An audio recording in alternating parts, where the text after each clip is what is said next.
One of the powers of poetry is to turn pain into power, to turn pain into knowledge and reflection and insight and growth and beauty, to transform it, to alchemize it. And that's one of the reasons why I'm so glad and so grateful that I am a poet, because I have experienced a lot of pain in my life. When I wrote my memoir, one of the things that people spoke about is that in 7 years, I had 13 people pass in my life, including my mother. And even though that happened and it was a part of the memoir, people talked about how hopeful it was, how inspiring it was, how the grief was there, but it wasn't the only thing there. There was beauty and resurrection and, reinvention and recreation and hope.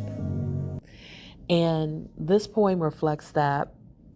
It reflects the power of poetry to take everything going on and to still find the beauty in the moment. Stop, smell the roses. It's early morning. I sit in a room, windows open, trying unsuccessfully to let sickness waft into the night. My mom aged 10 years overnight, really 30 days. And I feel watched by Father Time. A dog barks at his specter. I feel caught in this conundrum that is life. 2019, man, the things I've seen, history. Do people realize when they are part of history?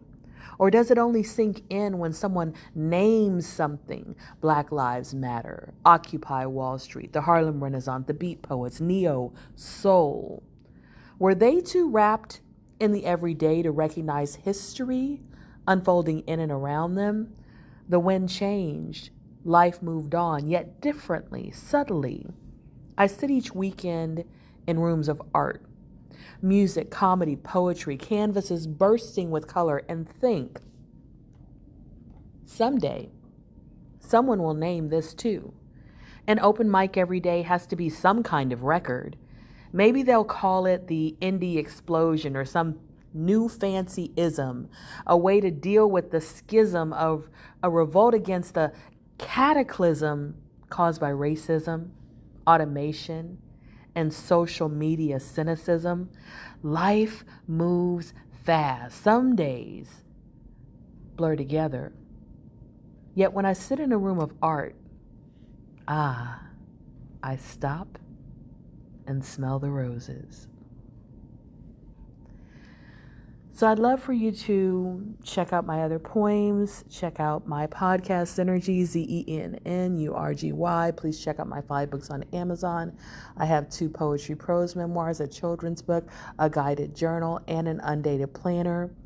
And also you can listen to the first 16 chapters of my memoir, Plenty of Guppies and Other Dating Misadventures, on the Zenergy podcast. Chapter 1 is episode 67.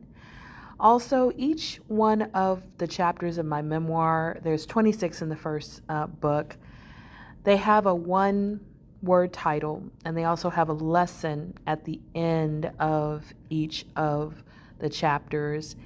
And yesterday, I gave you the lesson from chapter 20. I'm going to give you 22 today. The title of that chapter was Vibrancy. And the lesson, death can make you feel more alive, make you appreciate the moments of conversation, dance, poetry, comedy that make life vibrant. And so I'd love for you to check out all that I have to offer on my link tree. Please like, share, sponsor.